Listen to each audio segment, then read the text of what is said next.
A locação residencial tem prazo mínimo ou máximo? Como ficam as multas? E os casos, como no Rio Grande do Sul, em que as pessoas ficaram privadas do imóvel alugado, elas têm deveres de pagar o aluguel? Como se pode resolver a situação entre locadores e inquilinos?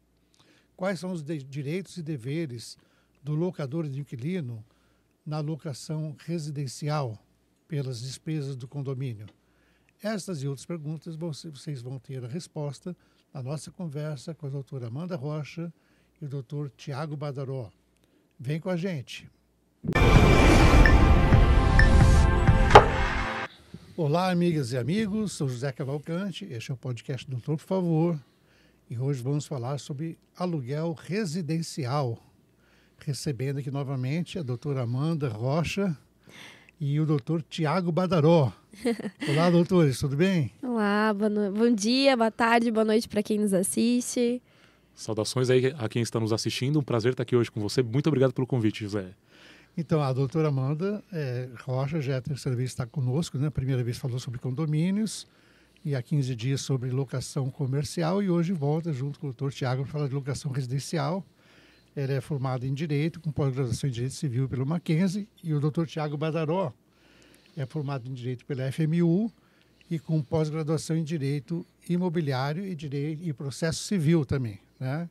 Então, eles trabalham nessa área de condomínio, locação, área imobiliária há já vários anos e têm, assim, a experiência para que possam dar boas informações para vocês. Então, hoje o tema é aluguel comercial, né? E nós vamos começar hoje por um assunto atual, né?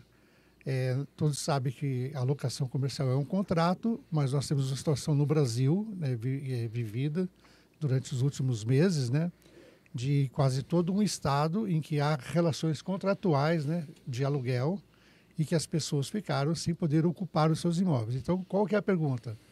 Quais são os direitos e deveres dos inquilinos, né, e também dos locadores em relação a esse tipo de situação? Bom, primeiro agradeço de novo o convite, é uma honra estar aqui para estar conversando com vocês e ainda mais estar aqui do lado dessa figura que é incrível para mim, meu professor, que me atura no escritório o tempo todo, que é o doutor Tiago Badaró, e está sempre comigo ali me orientando. E foi muito interessante a gente trazer aqui para o podcast essa visão mais imobiliária, né, das locações e mais humana, né, puxando o gancho do que você está falando em relação ao que aconteceu em toda a região que a gente teve as enchentes e tudo mais.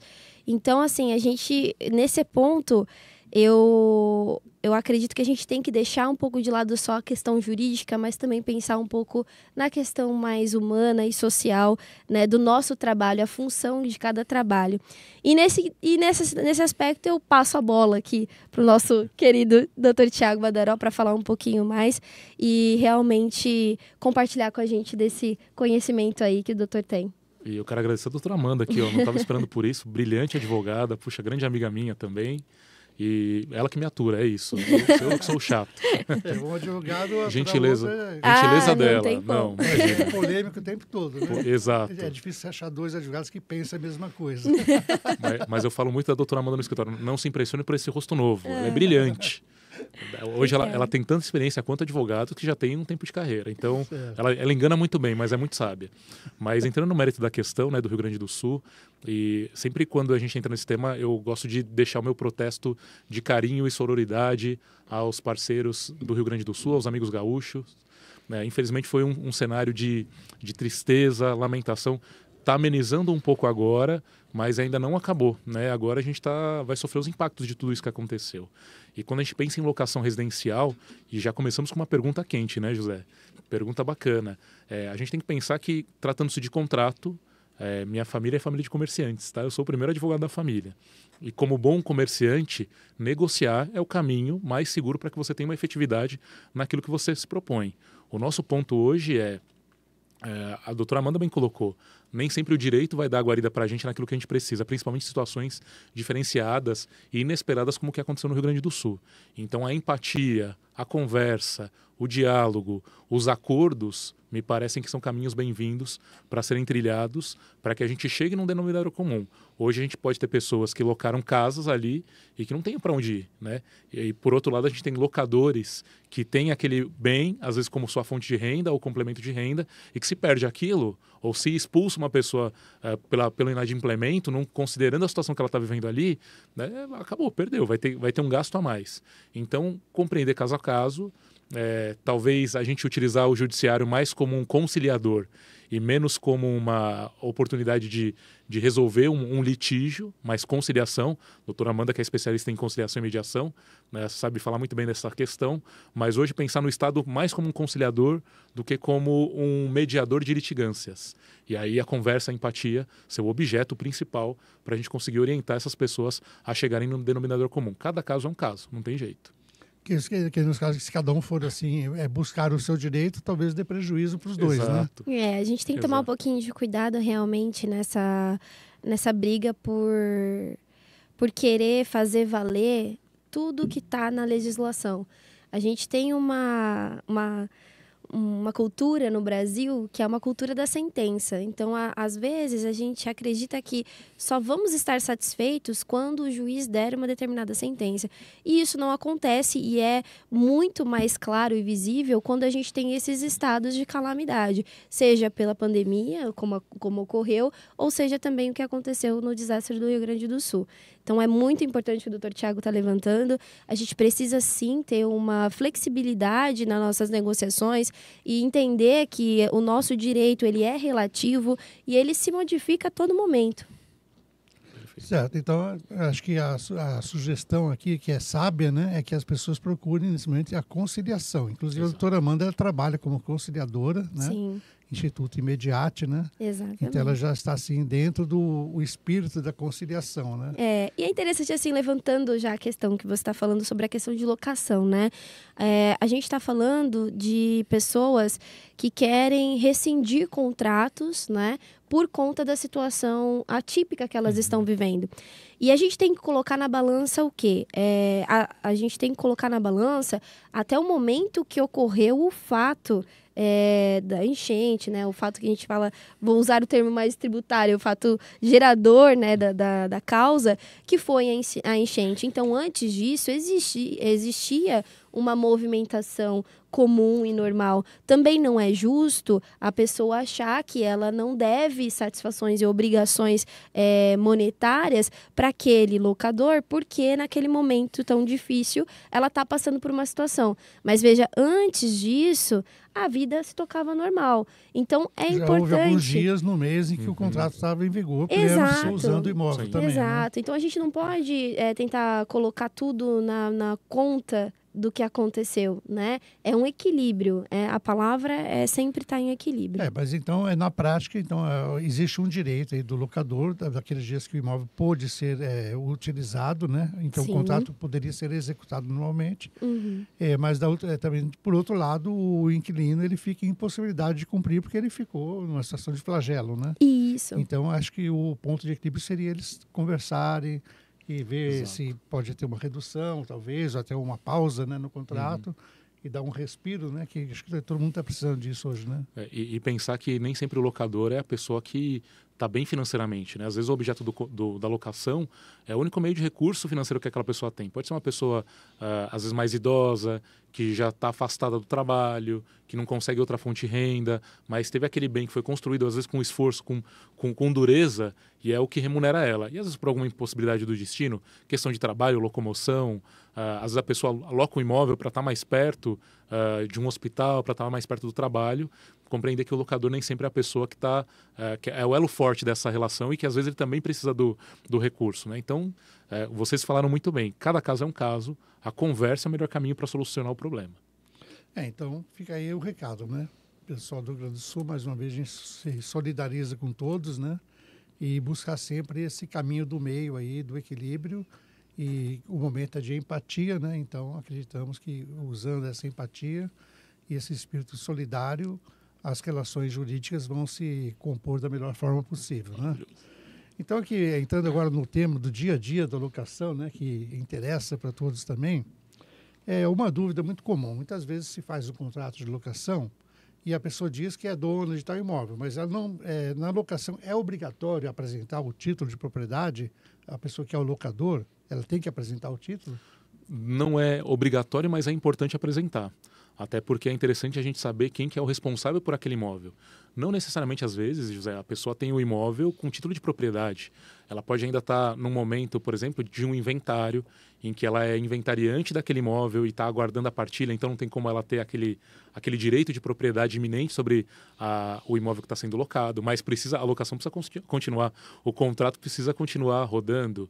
Às vezes a pessoa também adquiriu o imóvel através de um outro título, uma cessão, por exemplo, ela ainda não é a proprietária. A gente sabe que no Brasil custa caro a gente ter um título de propriedade, né? Para levar aquele contrato a matrícula cartório custa dinheiro, né? Mas não fazendo nenhum juízo de valor sobre essa questão, não necessariamente a pessoa precisa ser a proprietária, mas ela precisa ter um justo título sobre aquele imóvel especificamente. Pode ser um contrato de cessão, o próprio direcionamento a ela enquanto inventariante de um inventário, demonstrando que ela é responsável por aquele imóvel. Às vezes o síndico, numa situação de falência, também pode ter direito sobre aquele imóvel e precisa fazer a locação, porque pode ter um benefício econômico sobre aquela questão que pode resolver o problema da dívida, daquela situação que está prejudicando o empresário, a empresa.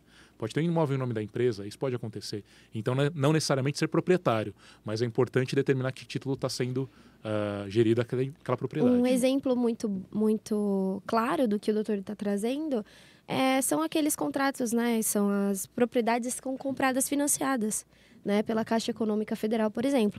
A gente não vê ali uma propriedade, mas sim um direito àquela aquisição. E muitos investidores, né, compram esses imóveis, eles não são de fato os proprietários ainda, porque o imóvel está financiado, mas eles locam. Então, não existe uma propriedade de fato, mas sim um direito aquisitivo daquela propriedade e não impede com que essas pessoas façam a locação. Então, tecnicamente, seria bom que o inquilino pedisse alguma comprovação, mas nem sempre, ele não pode obrigar. Porque se a pessoa tem basta que ela tenha a posse, que ela pode alugar também, né? Não é necessário ter uma matrícula a matrícula do imóvel no nome dela. Exato. E até a doutora Amanda trouxe uma questão importante e poucas pessoas avaliam isso, né? Contratos financiados, por exemplo, com instituições como Caixa Econômica Federal, que permitem um benefício como Casa Verde e Amarela, Minha Casa Minha Vida, já trocou tanto de nome.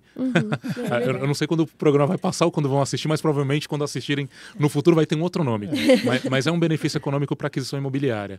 Só tem que ter cuidado porque a lei federal que institui esses tipos de benefício, às vezes criam bloqueios para locação. A pessoa pode locar, mas respeitando alguns critérios específicos da legislação, como, por exemplo, eu comprei um imóvel pelo Minha Casa Minha Vida, por exemplo, só que, infelizmente, por uma questão de trabalho, hoje eu não estou trabalhando mais naquele bairro, me mandaram para um outro município, para uma outra cidade. Tudo bem, eu posso notificar a Caixa ou a instituição financeira que é gestora daquele benefício, informar que a locação ela vai ser realizada, mas não para benefício econômico, não para eu ganhar dinheiro, mas tão somente em razão de uma condição social, que é a mudança do meu domicílio de emprego ou outro lugar que eu vou trabalhar. Isso é importante e poucas pessoas observam. Então, esses contratos de venda Coab, essas coisas, elas costumam ter cláusulas restritivas, sim, né? Sim. Porque a intenção é clara, né, José? A expectativa governamental é que a pessoa tenha casa para moradia. Senão a gente vai estar abrindo aí precedentes para que pessoas utilizem a máquina estatal. Façam um mercado, um comércio disso. Exato, aí, né? Aí facilita muito, os né? benefícios de juros mais baixos. E você não atinge a função social do projeto, que é a habitação, né? Certo. E agora, na locação comercial, a gente já viu aqui na última conversa, né, sobre locação comercial, o contrato é mais livre, né? Agora, no contrato da locação residencial, tem limite de tempo, assim, de prazo mínimo de contrato ou prazo máximo ou mínimo de reajuste do valor do aluguel? Como é que se faz isso? Perfeito. A legislação de 91 determina que o prazo estipulado mínimo para locação é de 30 meses. Pouco mais de 2 anos, né? 2 anos e meio aí, se a gente for considerar. É óbvio que, com relação à questão da liberdade contratual, a premissa do contrato, ela pode ser quebrada no sentido de que se o locador às vezes quiser alocar por um prazo menor, não há problema nenhum, né? Mas o respeito à legislação determina que a alocação mínima tenha que ser de 30 meses. Esse é um ponto. Agora, com relação à questão das atualizações, com relação ao valor de aluguel ou locação, aí a gente sempre recomenda o respeito a índices que são os mais corriqueiros. O IGPM, o próprio FGV, que também é índice que se consolida em locações. Lembrando que o IGPM, na época da pandemia, teve um aumento extrapolou, né? vertiginoso. Imagina a gente aumentar um contrato de locação em pandemia com mais de 20% do valor, acaba sendo absurdo. Então, especificamente, a gente não tem uma determinação legal obrigatória de qual que vai ser o índice específico. Lembrando que às vezes as pessoas utilizam como índice, e eu já vi isso em algumas oportunidades, às vezes vem do escritório, o salário mínimo, né? Vai ser atualizado segundo o salário mínimo. Lembrando que premissa constitucional, artigo 7º da Constituição, não podemos utilizar o salário mínimo como base. Outras estipulações de atualização são livres, não tem problema nenhum. Então, 30 meses é o mínimo previsto em lei, podendo ser flexibilizado, lembrando que a atualização ela pode ser anual. E pode ter semestral ou tem que ser anual? Olha, não há problemas de ter semestral, né? Eu só acho que talvez não seja financeiramente interessante uma atualização com tanta recorrência para aquele contrato. Mas os índices, eles têm prazos, né, de atualização. Exemplo do IGPM, que ele é feito anualmente. Então, respeita-se o prazo do índice, né? Sim. Mas, às vezes, pode ter uma estipulação, a depender da situação da locação, que é raro de ver, viu, José? É muito raro. Que pode ter uma disposição diferente. Não é cláusula pétrea, né? A gente pode ter essa alteração no contrato. Certo. Aqui a gente tocou num assunto interessante, que é essa vigência do contrato, né? Poder ser inferior ao da lei, mas no caso de um contrato de um ano, tá? A pessoa quer fazer um contrato de um ano e o locador só quer alugar por um ano, que ele pretende fazer alguma coisa, ele pode se valer assim de benefícios como, por exemplo, a denúncia vazia, que é aquela retomada do imóvel sem justificar. Isso é muito bom você ter levantado, justamente porque aí que está a maioria das orientações jurídicas do direito imobiliário na locação. A gente orienta que mantenha os 30 meses justamente porque quando a gente fala em denúncia, e a gente estava falando no podcast passado sobre denúncia vazia e denúncia cheia, né? A gente precisa seguir os requisitos determinados na Lei 8.245 de 91, que o Dr. Tiago bem trouxe para a gente. Então, se a gente vai fazer um contrato de 12 meses, a lei traz para a gente que, passados 12 meses, esse contrato ele vai se renovar por tempo indeterminado. Tempo indeterminado, o que acontece? Eu não posso simplesmente, como locador, querer pegar o imóvel sem uma justificativa. E aí a gente vem falar das denúncias que a gente chama de denúncias cheias, que são as denúncias que têm as justificativas preenchidas na Lei 8.245. Então, também não basta falar assim, olha, a justificativa que eu tenho é porque eu quero o imóvel de volta e ponto. Não é uma justificativa. Isso seria o que a gente chama de uma denúncia vazia. A denúncia vazia é quando você preencheu todos os requisitos daquele contrato. Seria esse mínimo de 30 meses. Que seria o mínimo de 30 meses e você pode requerer a alocação sem nenhum óbice em relação ao que aconteceu. Entendeu? Então, a gente orienta que realmente seja sempre um contrato aí de 30 meses para não ter nenhum tipo de situação relacionada a isso e sempre fazer rescisões pautadas no artigo na Lei 8.245, justamente para não ter esse problema de uma denúncia ou até mesmo uma briga judicial por uma rescisão errônea, né?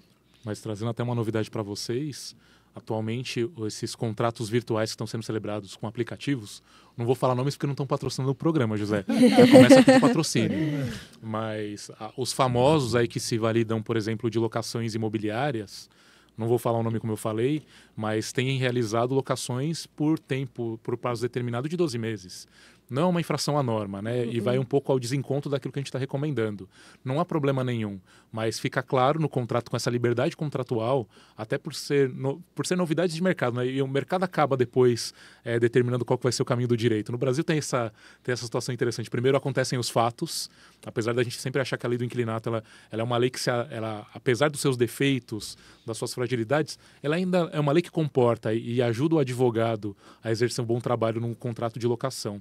Mas no Brasil acontece esse fenômeno. Primeiro os fatos acontecem para depois que haja a normatização ou legislação sobre determinado tema. E aqui não está sendo diferente. O mercado está começando a se valer de contratos com menor prazo, virtualizados, com mais fácil locação, e a pessoa que decide no final se vai continuar ou não. E isso é interessante. E aí, obviamente, isso facilita um pouco a retomada do imóvel ou a manutenção dessa locação no momento posterior. Mas é uma novidade. As empresas estão se valendo disso. Para que o pessoal entenda bem, não está pagando patrocínio, mas tipo Airbnb, né? Quinto andar, por exemplo. O quinto andar se valida bastante. De contratos anuais. Porque, e até tem menos contratos hoje em dia de semana, de mês. A gente está falando aí já de uma locação um pouco diferenciada, que é aquela locação por temporada, né? E aí ela entra num outro aspecto de locação que não seria propriamente a locação residencial, mas previsto no contrato, na lei do inquilinato. Isso, prevista na lei do inquilinato. Mas houve grandes problemas agora jurídicos em relação a essas empresas que fazem a intermediação da locação, né? Que você aluga o seu apartamento por uma semana em relação aos condôminos, ao condomínio, né? Ou seja, é uma questão polêmica, eu não sei se já teve uma decisão sobre isso. Quais são as restrições? A pessoa pode alugar o apartamento dela por uma semana em relação com os condomínios? Como é que ficou isso aí? Infelizmente, ainda os tribunais superiores não têm um posicionamento consolidado. Decisões superiores existem, né? Mas nada, por exemplo, em sede de recurso repetitivo para a gente. Mas as últimas decisões sobre o tema de Airbnb, por exemplo, né, de locações de curta temporada, lembrando que quando eu falei do quinto andar, é uma locação normal, né, uma locação que não é de curta temporada. Né, não contrato temporário, assim, 6 meses? Tudo. Ele até que é um contrato maior, 12 meses. 12 né? meses. A gente acabou analisando um contrato um tempo atrás, é de 12 meses, supera uns 90 dias, que é o de curta temporada. O Airbnb não, ele faz o contrato até 90 dias, né, então de curta temporada, mas as decisões determinam o seguinte, que no condomínio, quem determina se pode ou não Airbnb é o condomínio, ou através da convenção, ou através do regimento interno, ou se essas duas normativas internas forem omissas, através de decisões de assembleia. Então, às vezes, o síndico, que é um público que a gente advoga bastante, tem alguma dificuldade de entender como é que vai ser o Airbnb, pode ou não pode. Hoje o judiciário, através do STJ, já tem um entendimento consolidado, mas não é pacificado, de que é possível, desde que o condomínio decida, através de uma assembleia, por exemplo. Até porque, assim, acho que a maior parte das convenções de condomínio, a não ser dos novos, né, elas não previam que existia esse tipo de locação. Uma novidade, né? É uma novidade que a gente está em um curto tempo, a tecnologia, né, os aplicativos, até mesmo o próprio Uber e entre outras plataformas eletrônicas mudaram muito a estrutura jurídica, né, dos contratos. Então, nesse ponto do Airbnb, por ser uma novidade, ele traz sim muitas discussões, né, no judiciário principalmente e também nas próprias relações internas dos moradores dos condôminos. Porque o que a gente tem também muitas discussões disso é a questão da própria segurança do condomínio. Então, é importante que o síndico elabore uma conversa, uma reunião, através das assembleias, de uma conscientização, né? Porque a gente tem situações diferentes. Nós, estamos aqui no estado de São Paulo, né? Hoje, em São Paulo mesmo, escritório na Avenida Angélica. Ali é mais comercial, óbvio, do que residencial, mas ainda existem alguns condomínios residenciais e é um ambiente onde muitos turistas vão conhecer o centro de São Paulo. Mas a gente tem outra situação, que é, por exemplo, aqueles condomínios residenciais que são na praia. Então, e tem pessoas que compram esses imóveis lá para que elas possam locar para as pessoas que querem viajar e passar o tempo na praia. Então, cada condomínio que tem a sua realidade tem que se adaptar a essas novas normas e entender a necessidade jurídica de uma assessoria bem estruturada para que eles possam, então, decidir se vão ou não liberar esse tipo de locação. Exato. Já que nós tocamos no tema condomínio, né? Então, como que ficam as responsabilidades do locador e do locatário, né? Do inquilino, contra as despesas de condomínio? O que ele é obrigado a pagar, o que ele não é obrigado a pagar no contrato residencial? Perfeito. Um ponto antes, até com relação à questão do pagamento, a gente sempre deixa muito claro, e são previsões expressas em convenções de condomínio, de que quando a unidade é locada, obrigatoriamente o locador precisa fornecer uma cópia da convenção e do regimento interno para o locatário. Porque não são raras as oportunidades, José, que o inquilino vai residir naquela estrutura, naquele condomínio, mas não conhece as regras. Aí anda com cachorro sem focinheira, acaba ficando um pouco mais tarde no salão de festas. E aí, às vezes, a pessoa acredita que ela pode ter o benefício da dúvida de não ter o conhecimento da norma, mas no condomínio, assim como na sociedade, isso não funciona. A partir do momento que o inquilino entra no condomínio, ele tem a obrigação ou dever de ter o conhecimento e seguir essas normas. E aí, quando a gente fala da relação contratual, isso tem que estar previsto no contrato, é interessante também, mas mais do que isso, a própria lei do inquilinato determina que só as despesas ordinárias são as despesas que vão ser transferidas diretamente para aquele locatário. E o que seriam as despesas ordinárias? São as despesas corriqueiras do condomínio, aquelas que são provenientes de contratos que, sem aquilo, o condomínio não anda. E, por incrível que pareça, pode ter até o contrato do advogado previsto como uma despesa ordinária. O advogado também é dispensável, às vezes, para a vida do condomínio. Aquilo que é definido como despesa ordinária, necessária para a manutenção cotidiana do condomínio. Tipo porteiro, portaria faxineiro, terceirizada, manutenções com jardinagem, limpeza.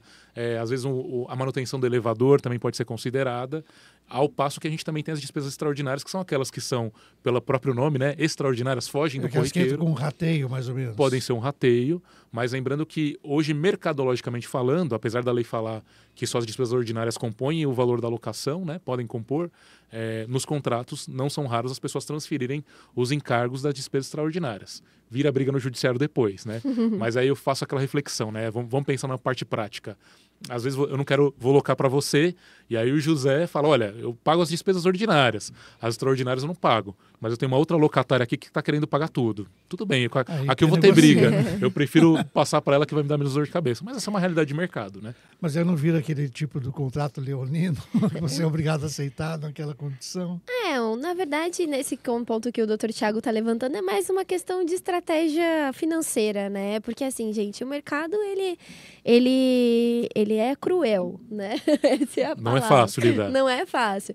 Então, assim, quando a gente tem uma situação onde que é uma questão de escolha, né, do próprio inquilino também e do próprio proprietário poder ter essas taxas extraordinárias dentro da locação, óbvio que o locatário ele vai estar mais beneficiado nesse sentido, porque essas taxas extraordinárias que o Dr. Thiago está falando são taxas que geralmente elas vão aumentar o valor do bem, né? Eles valorizam o imóvel e isso faz com que o locatário ele saia de uma certa forma numa vantagem nesse sentido. Mas veja, se você no meu caso, eu tenho uma vontade de comprar um imóvel hoje, por exemplo, que eu estou morando, e eu quero que esse imóvel cada vez mais seja melhor, porque eu vou comprar ele. Hoje eu não tenho essa condição, mas futuramente quero comprar esse imóvel.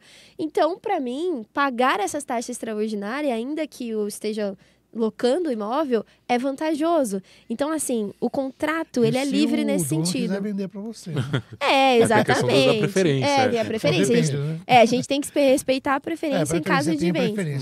Sempre vai ter, isso. Né? Mas, de qualquer maneira, a gente dá uma forçadinha. Ou ajusta no preço também, né?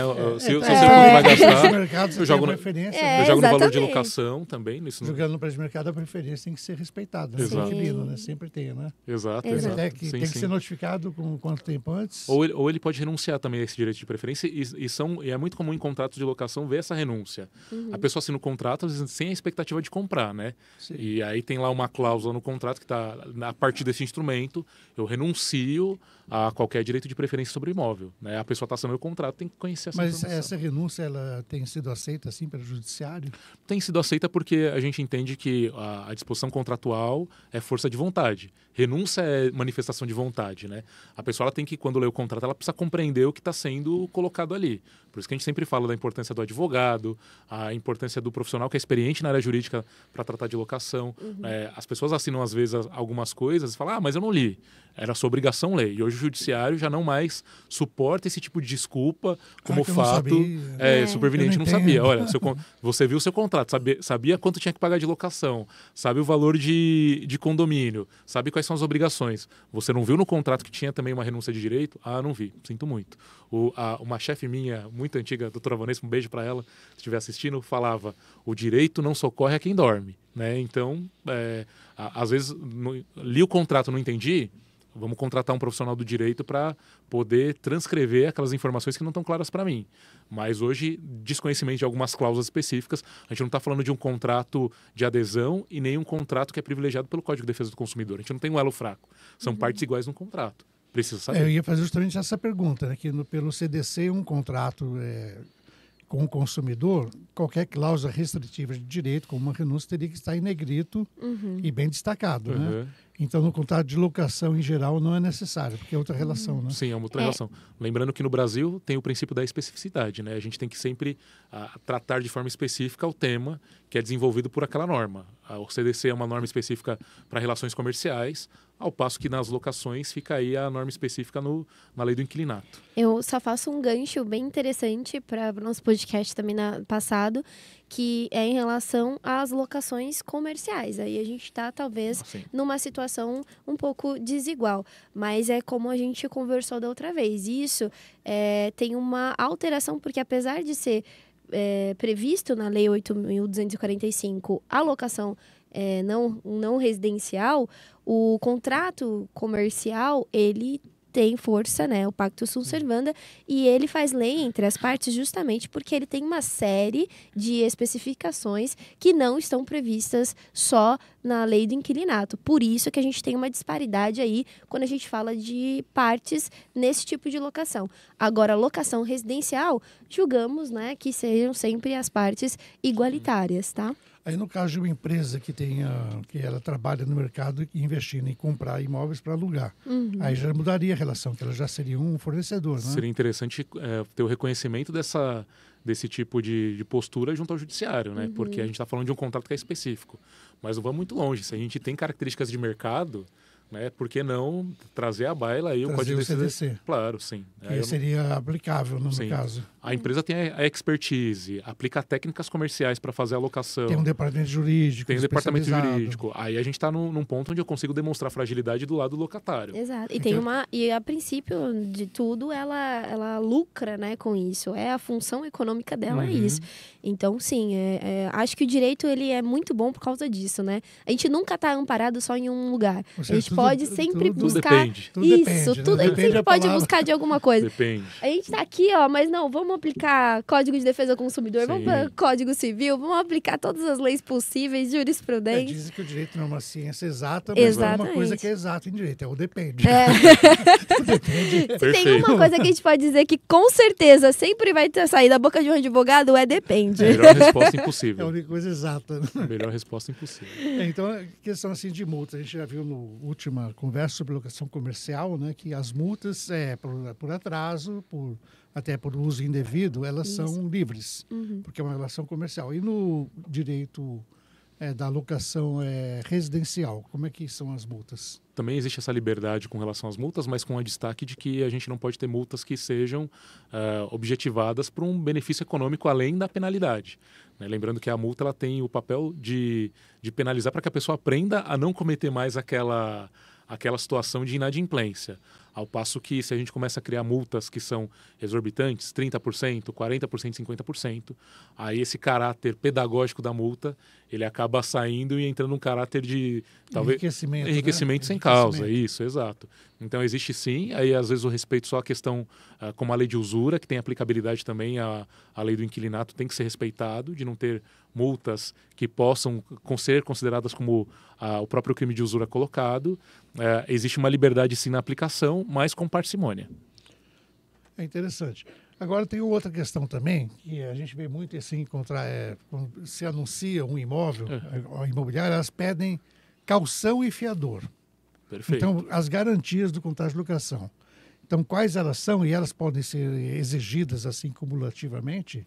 Perfeito. Lembrando que, como eu falei agora, e muito pertinente a pergunta, essas partes de caução e garantia, a lei do inquilinato, ela se vale da lei de usura para que ela utilize subsidiariamente esse tipo de termo. E só posso contar uma historinha rápida, porque direito é história também, né? Mas a gente tem que lembrar que tanto a lei de usura como até a Lei 4.591 de 64, né, que é a lei, a lei imobiliária, a primeira lei de condomínios do Brasil, elas foram instituídas especificamente no governo do João Goulart, que é a época do êxodo rural, né, as pessoas saindo das áreas rurais e começando a povoar os grandes centros urbanos. E nisso aconteceram bolhas expressivas na área imobiliária, especulações imobiliárias prejudiciais para a população, pessoas que adquiriam imóveis e não conseguiam ter aquele imóvel porque havia promessa, você vai comprar um imóvel comigo, daqui 2 anos ele está constituído. Passavam 2 anos, não existiam.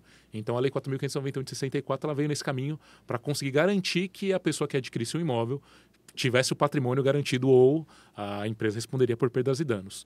Concomitantemente a isso também veio a lei de usura, né, no mesmo ano de 64, mesmo governo, que determinou uma série de garantias na época em âmbito governamental, mas que a lei do inquilinato de 91, aí governo Collor, né, um pouco mais para frente, se valida desse tipo de norma para conseguir instituir garantias. Então é permitido, as garantias são avaliadas conforme a lei de 91 e aí elas podem, obviamente, ser utilizadas de acordo, como eu falei, com parcimônia, mas de acordo com a necessidade também daquela locação.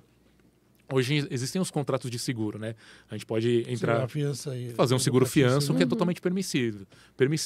Às vezes a pessoa não consegue fazer o contrato de fiança, pode estar com uma restrição no nome, a seguradora vai se negar por algum motivo específico a ceder aquilo, não vai fazer a locação, está impedido de fazer a locação. Opa, não, você pode fazer uma caução, é totalmente permitido, previsto em lei, geralmente em 3 meses de locação, obrigado. E aí isso pode ser utilizado como uma garantia naquela oportunidade, que pode ser utilizado inclusive contra o locatário se ele for inadimplente. Então pode exigir a fiança e a caução ao mesmo tempo, simultaneamente? Pode. Se for para garantia, é possível. Não há nenhuma contradição ou impedimento. E a desistência do fiador? Quando o fiador ele assinou o contrato ali, aí ele fala, não quero mais afiançar. Ou ele brigou com o afiançado, ou ele já não tem interesse, ou ele está achando que o afiançado está atrasando demais, está se colocando em risco. Como é que fica a situação do fiador aí? O que é que ele pode fazer? O contrato de fiança igualmente manifestação de vontade, José. Exatamente. Não tem outro caminho. Se existe essa quebra de confiança com o seu fiador, né? Por isso que às vezes o seguro é mais interessante, né? A empresa de seguradora roda isso com mais tranquilidade. Não tem essa relação pessoais, não tem essa relação pessoal, mas não são raros os casos em que às vezes a mãe da pessoa é o fiador, o pai é o fiador, ou um amigo é o fiador, e aí a relação de confiança entre humanos ela pode estar fragilizada.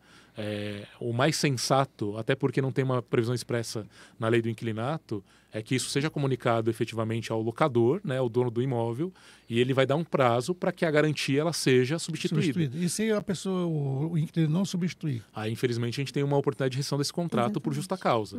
Porque a garantia ela é uma condição do contrato, né? Então, eu só estou contratando, só estou fazendo a locação como um dos requisitos do pagamento e a garantia e ter um avalista ali atrás, né? Um fiador para segurar qualquer tipo de eventualidade que possa acontecer. Lembrando que o seguro ou a fiança, ela não serve só para pagar ou garantir a inadimplência, mas podem acontecer outras coisas no contrato.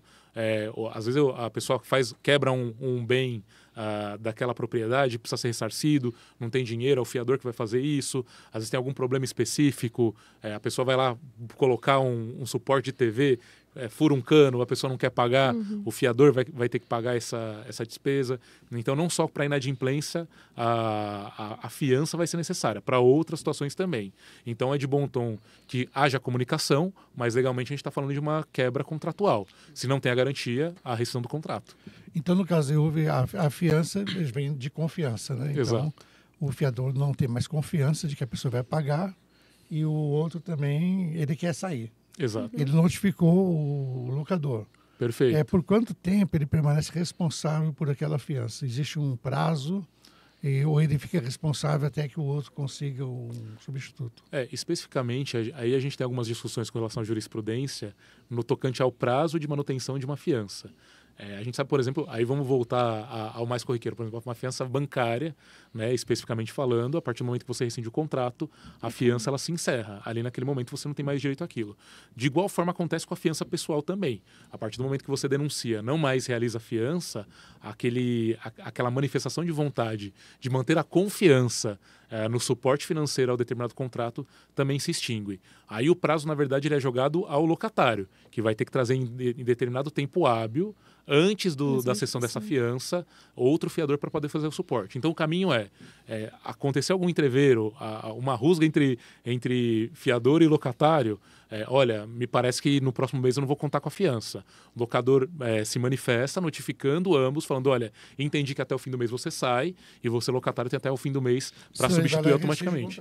Exato. Poderia cobrar até um mínimo que é de 1 mês, 2 meses, a manutenção do fiador? Olha, esse é o ponto. Né? Assim, no momento que ele fala que não quer mais... Como o doutor Tiago está levantando a hipótese que aqui a gente trabalha com a declaração da vontade. Você ser fiador depende da sua vontade de querer estar naquela relação jurídica. A partir do momento que você não quer mais, é porque, como o doutor Tiago disse, teve uma quebra na confiança e você não quer mais expor o seu patrimônio para garantir aquela situação. Então, nesse momento, a gente tem, de fato, um rompimento dessa declaração de vontade, né? Tem uma barreira que é colocada e, a partir daqui, a obrigação já não é mais do fiador, de quem estava naquela relação, mas sim de quem ficou. Então, quem ficou foi o inquilino e ele precisa, para manter aquele contrato, suprir a garantia que foi prestada. Aí, a questão que a gente estava falando, né?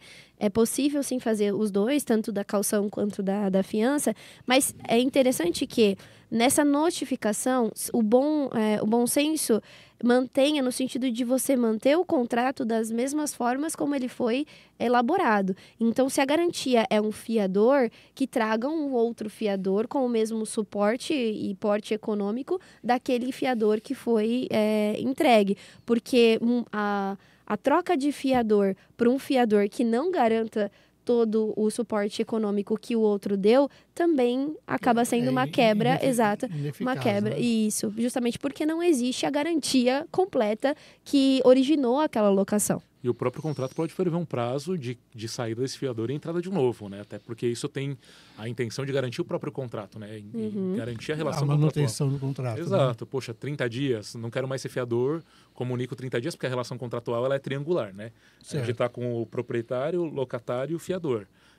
Vou denunciar o contrato informando que não há mais interesse, mas a partir de determinada data. 20 dias, 30 dias me parece razoável para que a comunicação aconteça. E essa comunicação seria bom fazer por notificação extrajudicial, por cartório, ou pode ser feito por um e-mail, por um... Olha, a boa-fé ela sempre é muito interessante na relação jurídica, né? Mas a gente sabe que no Brasil, às vezes, um reforço ele é mais do que natural para que a gente tenha a resguarda de determinado direito. Não me importa se feita por e-mail, por carta, por notificação. A importância da notificação é a certeza do recebimento. Recebimento do locador e recebimento do locatário. Teve a certeza que os dois receberam, maravilha. Às vezes o e-mail não é o melhor caminho, né? Então, às vezes um cartório de notas para fazer a cientificação da informação pode ser o caminho necessário. Às vezes eu estou fora de São Paulo, às vezes a cidade que eu estou tem problemas com a internet. Pode acontecer, ainda não são todos os estados do Brasil que a gente pode internet, que a gente pode considerar como uma boa internet, ter fragilidade. Às vezes eu mando um e-mail para você, vou receber esse e-mail só no final da semana quando você acessar uma lan house, que eu sei que não tem mais, mas pode ser que tenha na cidade. Então tudo isso... Acho que o doutor acabou de denunciar a idade dele. Jogava muito Counter-Strike. Já falando assim, olha, passava a noite jogando na lan house. Mas esse é o ponto, né? Então, o que me dá garantia é o que mais importa. Eu nem posso falar, né? Carta. Você é mais jovem do que eu, Jesus, mais jovem do que eu. É interessante. Mas isso ficou claro, né? É interessante ter sempre o reconhecimento do recebimento. Como vai ser feito, não importa. Então, aqui é uma questão também que resta, né? Acho que, como último ponto a gente discutir hoje, seria a questão da anuência do cônjuge, em duas situações. Primeira, o locador, ele se declara ali casado, né? Está alocando o imóvel, e o inquilino falou, se ele é casado, ele pode alugar esse imóvel sem o cônjuge fazer parte do contrato, e no outro polo. Você tem que estar alugando para uma pessoa que se identifica ali como casada, né? E está alugando um imóvel para o uso pessoal dela. Pode ser até para deixar uma amante ali. É uma circunstância que pode acontecer, né? Hoje então, a gente tem diversas famílias. No contrato de locação, é necessária a anuência do cônjuge ou do companheiro, da companheira? Eu lembro que desde 2002, né, essa questão da outorga uxória ou marital, né, que é um instituto, ele deixou de ser vigente em muitas situações específicas, né? Lembrando que a nossa sociedade ela mudou muito de um tempo para cá e evoluiu, essa é a palavra, evoluiu, a ponto de que a mulher ela pode, ou o marido pode, contratar sem a anuência do outro. Os únicos pontos que talvez a gente traga como talvez um asterisco para que esse tipo de outorga seja validada são nas oportunidades em que há uma copropriedade entre marido e mulher. Né? Então, se o proprietário daquela casa que vai ser locada compartilhada num regime de comunhão parcial, ou comunhão total de bens, por exemplo, onde está o nome da minha esposa e o meu nome junto, ambos vão assinar aquele contrato de locação, pois a disponibilidade da posse vai ser adstrita àqueles dois proprietários. Ou a pessoa fornece uma autorização ou uma procuração para o marido ou para a esposa para que assine em nome dele em razão daquela propriedade. Mas esse é um caso específico em que há uma copropriedade dentro daquela unidade que vai ser locada. Por outro lado, aí eu não tenho a necessidade de ter uma outorga marital se eu vou fazer a contratação ou a locação de um imóvel. Né? Se eu for a mulher, como você bem colocou, que vai alocar o imóvel para o amante, é problema dela. Ela tem total liberdade de fazer assinar esse contrato e não há necessidade nenhuma de realizar isso. Talvez os pontos mais específicos que a gente possa enfrentar, mas a gente vai entrar muito na seara do direito de família. Eu sou a pessoa do imobiliário. Direito de família, depois eu deixo para os meus colegas do direito de família. Mas me parece que em situações onde há um risco de prejuízo ao patrimônio, pode haver uma situação em que o cônjuge pode interferir. Mas, tirando isso, não há nenhuma obrigatoriedade, além da copropriedade, para que haja uma autorização com relação à locação. A gente entra muito na área mesmo do direito de família nesse ponto, porque a gente está falando também dos regimes de comunhão, né, que são realizados no pacto do casamento. Então, a gente tem comunhão parcial, a universal de bens, né, que é a total de bens, né, e a separação total de bens também. Então, depende do regime de comunhão que as partes, elas celebraram, e para poder realmente a gente identificar qual é o impacto daquela contratação na família mesmo, propriamente dita. Mas trazendo um gancho para o que a gente realmente trabalha, né? Que é o direito imobiliário, é interessante esse assunto justamente porque a gente tem uma previsão na própria lei do inquilinato sobre as locações quando há a dissolução dessa união. Seja ela uma união estável, né? Ou seja ela um casamento propriamente dito. Então, como é que fica, né, nessa situação onde a gente tem um casal que ele está se divorciando, está saindo, e aí o síndico seja correndo para a gente lá no escritório e fala assim, socorro, ele está saindo e agora a locação está no nome dele, mas vai ficar para quem? O que a gente faz? Nesse sentido, a lei traz para a gente uma segurança de que quem fica responsável por aquela locação é o cônjuge que vai morar naquela residência. Então, o cônjuge que ficou, geralmente a esposa, né, com os filhos e tudo mais, ele assume esse ônus dessa responsabilidade e ele passa a ter a posse exclusiva, né? Então, a partir daí, é interessante uma questão mais condominial, né, que a gente fala, é importante que seja levado em consideração para os síndicos a vontade daquele que está se mantendo na posse, porque foi transferida para ele essa posse integral, entendeu? E respeitado aí, então, todos os outros direitos, seja pagamento de aluguel, luz e etc. Exato. Então é uma questão, mas o brasileiro não tem muito hábito de pedir esse tipo de documento para comprovar se são casados em união estável, comunhão universal. O que a gente fala é quando a assessoria é fraca, não pede. Mas com bons advogados costumam pedir, sim. Mas geralmente isso acho que acontece talvez mais num alto nível, locações muito caras, né, que em geral... que a gente vai numa questão mais cultural do nosso país, né? Obviamente que, assim, a gente, vamos lá, numa necessidade imediata de você entrar num apartamento e você não tem uma condição financeira, a única coisa que você quer é que o locador ele te dê autorização para entrar só para que você esteja lá. Então você não pensa muito nas consequências porque ela realmente não é muito divulgada para essas pessoas. Mas é uma questão de informação. E isso vai muito, se a gente está falando, por exemplo, de condomínio, vai muito do gestor do condomínio. Ele precisa dar essa publicidade nessas informações porque as pessoas, de fato, elas não se interessam em entender o que o contrato, quais são os efeitos do contrato de locação. Porque o que ela quer, na verdade, é entrar no imóvel e ficar lá, né? Então, assim, isso é uma obrigação, se torna, na minha opinião, se torna uma obrigação das pessoas que têm essa informação para poder passar. Então, aí a gente traz aqui para uma assessoria jurídica que realmente tem essa informação e passa para os gestores dos condomínios. Não é um gestor de condomínio, eu estou indo para uma associação, estou indo para um bairro. converse com as pessoas que estão ao seu redor, justamente para que você entenda como que é aquele local que você está e se ali realmente é um local adequado para você morar. Porque é o mínimo que a gente pode oferecer para o país, tentar entender que tudo que a gente faz é uma relação contratual. Tudo, independente se eu vou pegar uma água, se a gente vai conversar, não importa. Tudo é uma relação contratual. Ela não precisa estar no papel para ser uma relação contratual. E toda relação contratual tem um efeito. Então a gente precisa começar a criar essa cultura da informação, das pessoas terem a ciência de que elas precisam entender os efeitos das relações delas. Eu falei que era a última pergunta, mas surgiu que me lembrei de um detalhe importante.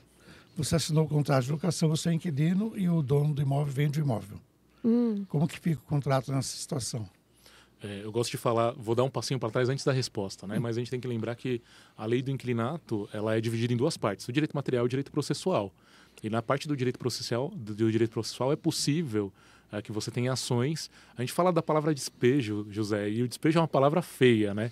Mas analisando de forma fria, despejo é o caminho que a gente tem para a rescisão desse contrato de locação. Se existe um justo motivo, ressalvadas as perdas e danos, é possível sim fazer esse despejo à rescisão contratual por justa causa, né, por justo motivo, que determina que eu necessito da reavaliação daquele imóvel, considerando as consequências que eu posso ter com a rescisão daquele contrato. Existe uma expectativa quando a gente celebra um contrato, né? Eu celebro um contrato com você na expectativa de que a nossa relação ela seja duradoura, ou até onde me interessar, ou até onde te interessar, mas que ela seja duradoura. Às vezes o cenário muda.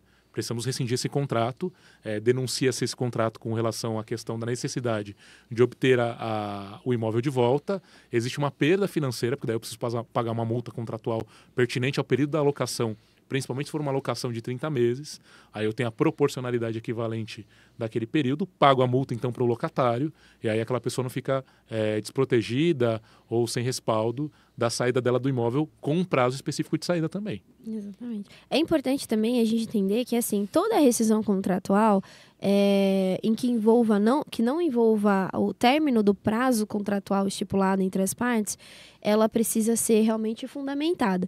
Tanto na venda do imóvel, e aí a gente não pode esquecer do direito de preferência daquele inquilino, né, que tem que ser respeitado antes dessa venda. Se ele não exerceu o direito, então teria que indenizar. Exato. E na questão não é questão de indenização, aí seria uma questão mais de você comprovar que aquela venda teve um prejuízo e que não foi respeitado de fato o direito de preferência, porque eu, por exemplo, no exemplo que eu dei anterior, eu queria o imóvel, eu pagava as taxas, eu estava com o dinheiro pronto, eu já estava falando com o proprietário várias vezes e o proprietário simplesmente passou por cima desse direito e vendeu o imóvel, me trazendo um prejuízo, porque eu vou ter que vender encontrar outros lugares, enfim. Então, assim, isso tem que ser analisado antes de ser de fato aplicado. Se você renunciar à preferência, então, e ele vender...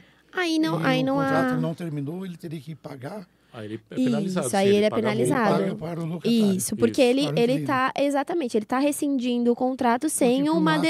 Exatamente, sem uma justificativa. Então, não é uma justificativa porque o inquilino, no caso, não tá pagando aluguel, o inquilino não é um bom inquilino, ou foi por uma justa causa. Não, é por causa de uma venda. Então, de fato, o inquilino também tem o direito de ser indenizado por aquele período que ele vai deixar de estar naquele imóvel, que vai ter que se mudar e etc. E quando se faz assim a averbação do contrato de locação na matrícula do imóvel, o inquilino ele tem direito a permanecer até o final do contrato, ou seja, que o adquirente do imóvel respeite aquele contrato? Olha, é muito raro acontecer a averbação do contrato na matrícula e acontece em situações específicas quando tenta se fazer uma proteção patrimonial, porque daí a gente está justificando que aquele imóvel não pode ser perdido, vendido ou dado como garantia específica, ele pode ser dado com garantia, mas às vezes não específica, depender da garantia, porque existe uma pessoa ali residindo, né? E aí a perda daquele patrimônio significa a perda de moradia de uma pessoa que está ali residindo, ou outro fim econômico social que tem aquele imóvel. Não necessariamente significa a necessidade do cumprimento do contrato. Relação contratual é diferente da relação documental, mas se no contrato está previsto como uma condição a averbação para manutenção daquele contrato, isso pode acontecer. Estou condicionando meu contrato a manter os 30 meses, desde que haja averbação na matrícula por um interesse específico então, X. Coisa que é rara de ser feita também, né? É muito raro, sim. Mas existe o recurso, né? É possível, mas isso não impede que o contrato seja rescindido a destempo, pelo contrário. Certo. Bom, então, essa conversa foi muito proveitosa, né? Foi uma satisfação receber novamente a doutora Amanda, conhecer o doutor Tiago, né? Esperamos que possam estar conosco assim futuramente para conversar sobre outros assuntos também. Com certeza. E queria, agradecendo também, pedir para que vocês deixem seus melhores contatos, né? Quem quiser continuar a conversa. Perfeito. Quero agradecer a oportunidade de estar aqui com vocês hoje, muito proveitoso. Tragam mais perguntas, sempre muito importante. E quem quiser me adicionar nas redes sociais, o Facebook é o Thiago Badaró com TH, Thiago Badaró, ou o Instagram é o Badaró_ADV. E, doutora Amanda? Bom, agradeço de novo, agradeço a presença de todos vocês. Obrigada pelo convite, José. É sempre muito bom estar aqui com vocês. Me sigam também nas redes sociais, souzarocha.adv. E é muito bom estar aqui, a gente conversa sempre de tudo e a gente traz pessoas maravilhosas aqui para estar com a gente. Então agradeço mesmo também, muito obrigada, doutor Tiago, por estar aqui. E o que vocês precisarem, perguntem, entrem em contato que a gente fica à disposição. Bom, então queremos pedir a vocês que ainda não o fez, né, que se inscrevam no nosso canal, ative o sininho para receber notificações, deem o seu like, né, principalmente que hoje foi uma conversa que merece muitos likes, né? Para que o nosso podcast possa se tornar mais visível aí na plataforma e mais pessoas tenham benefício, né? Então, este foi o Doutor Favor e até mais.